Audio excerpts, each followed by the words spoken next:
प्रिय विद्यार्थियों, मैं डॉक्टर शालिनी मूलचंदानी, सह आचार्य एवं विभागाध्यक्ष, हिंदी विभाग, राजकीय डूंगर महाविद्यालय बीकानेर।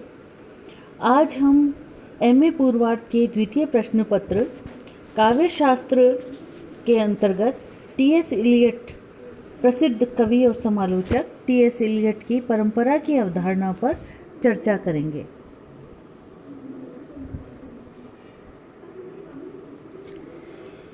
इलियट के पहले 19वीं शती में अंग्रेजी में जिस रोमांटिक समीक्षा का प्रचलन था, वह कवि की वैयक्तिकता और कल्पनाशीलता को विशेष महत्व देता था।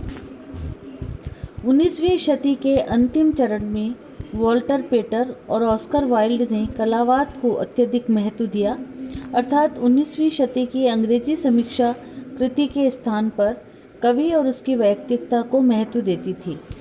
स्वच्छंदतावादी विद्वान कवि की प्रतिभा और अंतःप्रेरणा को ही काव्य सृजन का मूल मानकर प्रतिभा को देवी गुण स्वीकार करते थे।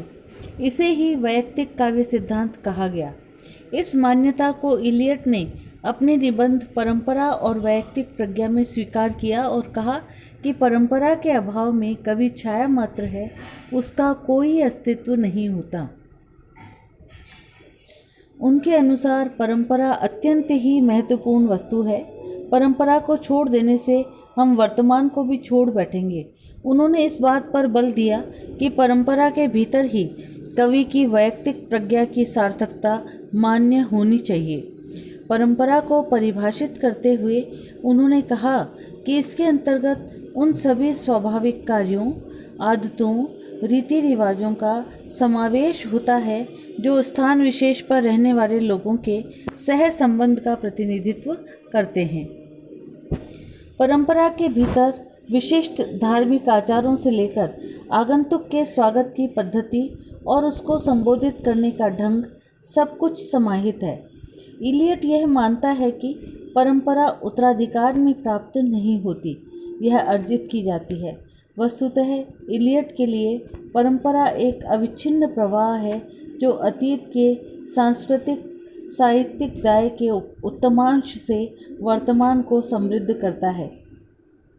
यह अतीत की जीवंत शक्ति है जिससे वर्तमान का निर्माण होता है और भविष्य का अंकुर फूटता है।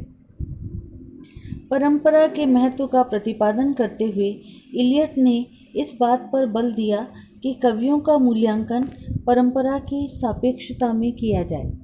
उसके अनुसार कोई भी रचनाकार स्वयं में महत्वपूर्ण नहीं होता, वह अपने पूर्ववर्ती कवियों की तुलना में ही अपनी महत्ता सिद्ध कर सकता है। इलियट के अनुसार परंपरा का महत्वपूर्ण तत्व इतिहास बोध है। परंपरा से उनका तात्पर्य प्राचीन रूढ़ियों का मूक अनुमोदन अथवा अंधानुकरण कदापि नहीं है, अपितु परंपरा वस्तुतः प्राचीन काल के साहित्य तथा धारणाओं का सम्यक बोध है। वह परंपरा से प्राप्त ज्ञान का अर्जन और उसके विकास का पक्षधर है। यही परंपरा का गत्यात्मक रूप है।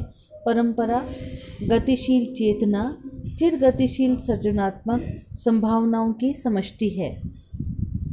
परंपरा जहाँ हमें नवीन को मूल्यांकन करने का निकष प्रदान करती है, वहीं प्राचीनता के विकास के साथ साथ मौलिकता का सृजन भी करती है।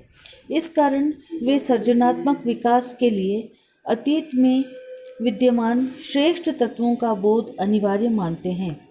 परंपरा ज्ञान के अभाव में हम ये कैसे जान सकेंगे कि मौलिकता क्या है, कहाँ है। वस्तुतः अतीत को वर्तमान में देखना रूढ़िवादिता नहीं, मौलिकता है। वर्तमान कला का यथार्थ मूल्यांकन तभी संभव है जब उन्हें विगत कला रूपों के परिप्रेक्ष्य में परखा जाएगा, अन्यथा उसकी मौलिकता और श्रेष्ठता का आकलन नहीं हो सकेगा। इलियट द्वारा प्रतिपादित परंपरा सिद्धांत अत्यंत व्यापक और उपादेय है। परंपरा से ज्ञान का विस्तार होता है तथा अतीत और वर्तमान से जुड़ाव होता है, जिसमें कलाकार को मध्यस्थ की भूमिका निभाते हुए पूर्ववर्ती धाराओं से अवगत होकर कला तथा साहित्य की सर्जना करना होता है। परंपरा का संबंध संस्कृति से है। संस्कृति में किसी जाति या समुदाय के जीवन, कला, दर्शन, साहित्य आदि के उत्कृष्ट अंश सन्निविष्ट रहते हैं। संस्कृति में एक प्रकार का निरंतर्य रहता है। उसकी प्राप्ति के लिए प्रयत्नपूर्वक अतीत को जानना जरूरी है। परंपरा बोध से साहित्यकार को यह भी ज्ञात हो जाता है कि वह जो कुछ कर रहा है उसका मूल्य क्या है। इस प्रकार परंपरा ज्ञान द्वारा साहित्यकार को कर्तव्य बोध और मूल्यों का साहित्यिक ज्ञान प्राप्त हो जाता है। इलियट ने समीक्षा या समालोचना, निर्वैयक्तिकता का सिद्धांत, वस्तुनिष्ठ समीकरण का सिद्धांत, परंपरा सिद्धांत आदि पर विस्तार से प्रकाश डाला है। इलियट का व्यक्तित्व पाश्चात्य काव्यशास्त्र के लिए युगांतकारी रहा। काव्य सिद्धांतों के प्रतिपादन में इनकी महत्वपूर्ण भूमिका है। प्रिय विद्यार्थियों, मेरे इस चैनल को लाइक और सब्सक्राइब ज़रूर कीजिए। धन्यवाद।